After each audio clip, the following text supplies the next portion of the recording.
Hi students, how are you? So we have completed the first two lessons. Today we can begin our third lesson. So which is the third lesson? Third lesson is fiber to fabric. So fiber means what? Fiber means some thread-like structures. Fabric means cloth. So in this lesson, we are going to study how we can make a cloth by using some thread-like structures. Okay. So we know in our textbook there are two characters, Paheli and Bujo. And this Paheli and Bujo, there was one quiz competition in their school and they won first prize for that quiz competition and they get a cash prize for it. So they decided to buy some gifts for their parents. What you do if you get some money? You will go and buy some chocolates?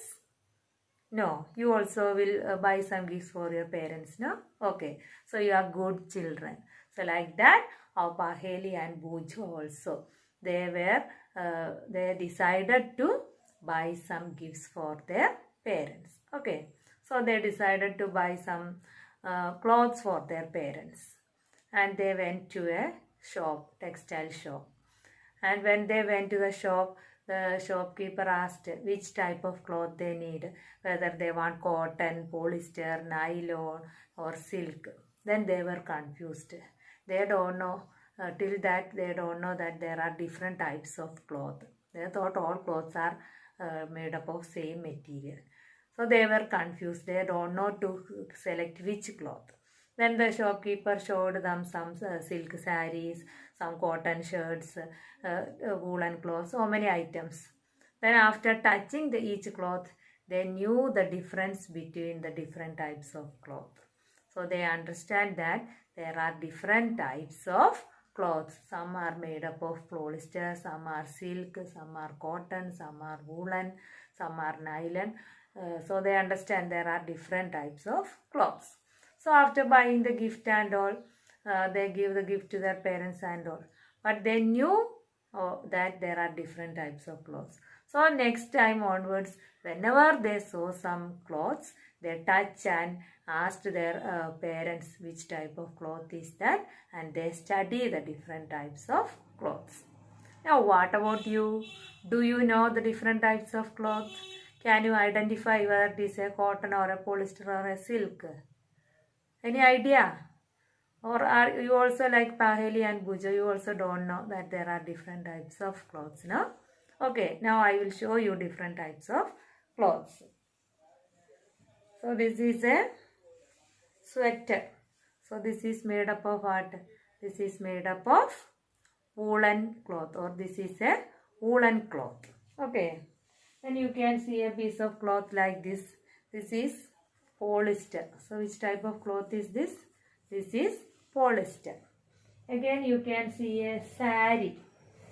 So this is a silk sari. So this cloth is silk.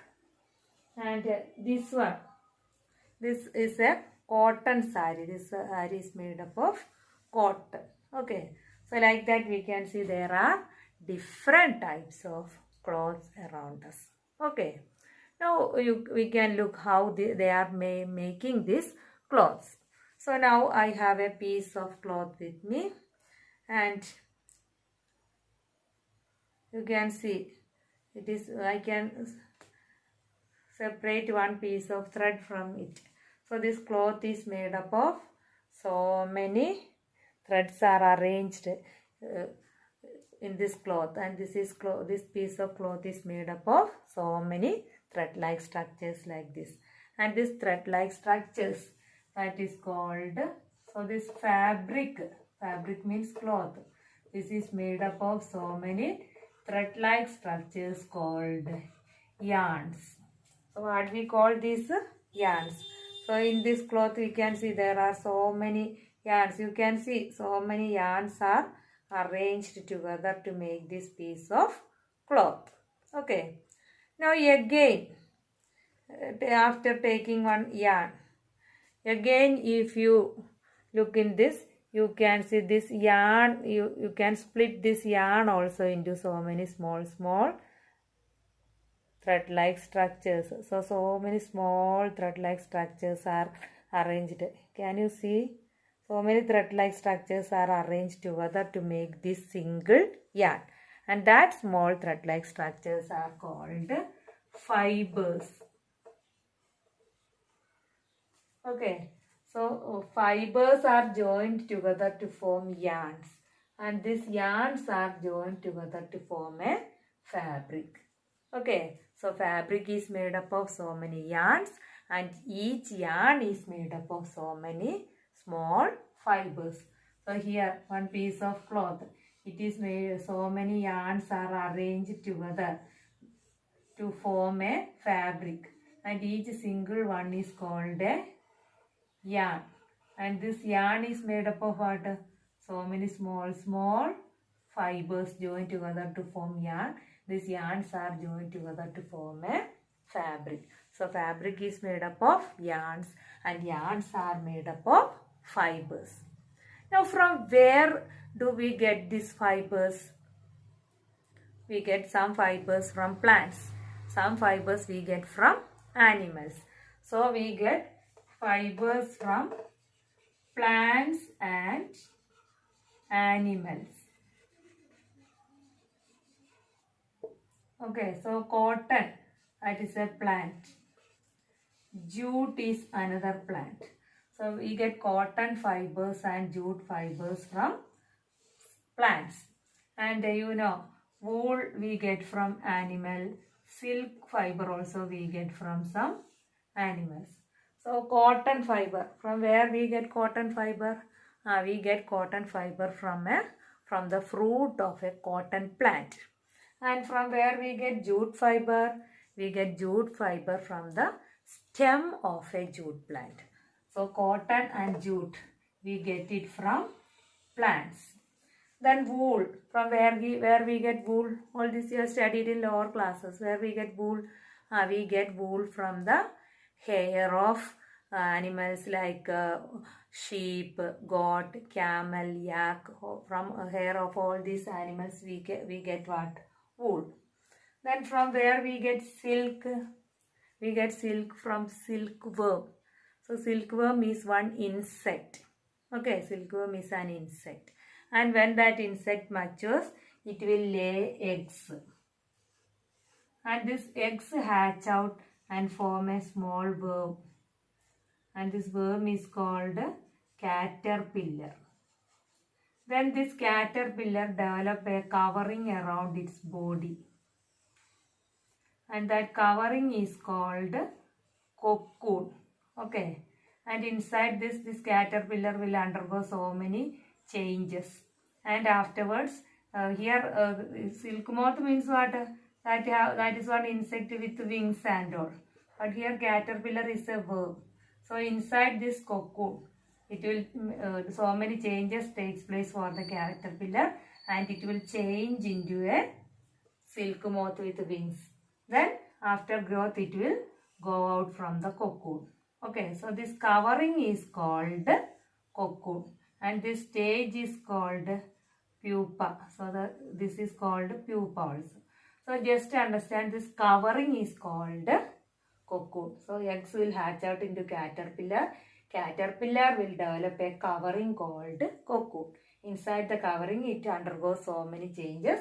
Last it will grow into a silk moth and silk moth will fly away from the cocoon. And here this covering called cocoon, it is made of silk fibers. So the cocoon is made of silk fibers. So we get silk fibers from where?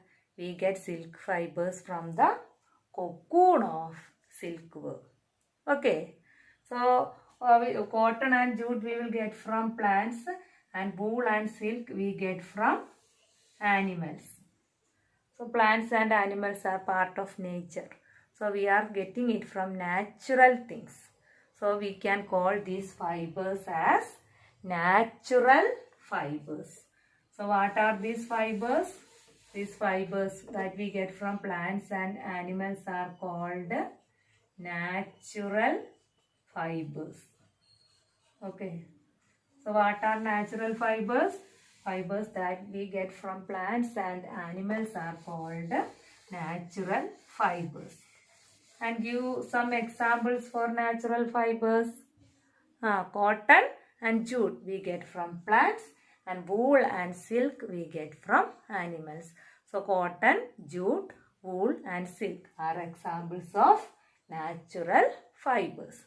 So in olden days people know only about these natural fibers. So they were preparing fabric by using these natural fibers. Later people discovered that we can make some fibers using some chemicals also. Some chemicals that are not obtained from plants and animals. So using some chemicals in the industries, they prepared some fibers, and that fibers are called synthetic fibers. So what we call that fibers? That fibers are called synthetic fibers. So what are synthetic fibers? Synthetic fibers are the fibers that are obtained from chemicals and made in the factories. That fibers are called synthetic fibers. Natural fibers means fibers that we get from plants and animals. Example, cotton, jute, wool and silk. And synthetic fibers means the fibers that we make by using some chemicals in the factories. That fibers are called synthetic fibers. So example, nylon is one example. Polyester is another example. Then acrylic, that is also one example for synthetic fibers. Okay, is it clear? So fabric is made up of fibers, and fibers are made up, fabric is made up of yarns, and yarns are made up of fibers. And there are two types of fibers, natural fibers and synthetic fibers. Natural fibers means that we get from plants and animals. Synthetic fibers means that we prepare by using some chemicals. And which are the examples for synthetic fibers? Nylon, polyester and acrylic are example for synthetic fibers. Okay, so in next class we can study how we can separate cotton fibers from the fruit of a cotton plant. Okay, bye.